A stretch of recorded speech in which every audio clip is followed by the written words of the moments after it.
name is Abel Paul Varghese and I am studying in Adam Public School.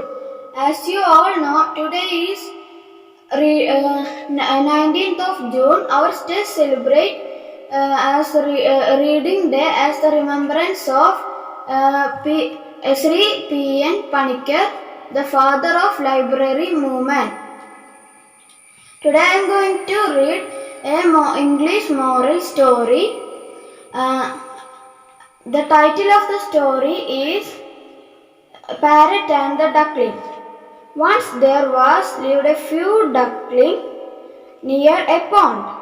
One of them had a long neck and white feathers.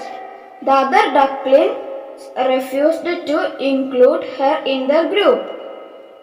"Hey, you are so ugly. Don't come with us. Just go somewhere else." They chased her away. Poor little duckling. She went and sat near the pond and started crying. "Quack, quack, quack," she wailed. The parrot on the fig tree heard her and flew towards her. "What happened? Why are you crying?" The parrot asked. Nobody wants to befriend me. They picked me and chased away, saying I'm not beautiful." The duckling started crying again. "You foolish little bird. Stop crying. You are actually not a duck." "Then who am I?" the little bird asked.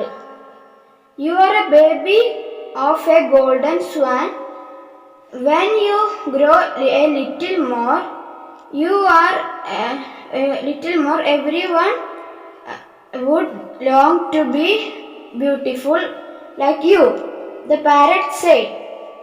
Hearing this, the little bird was happy.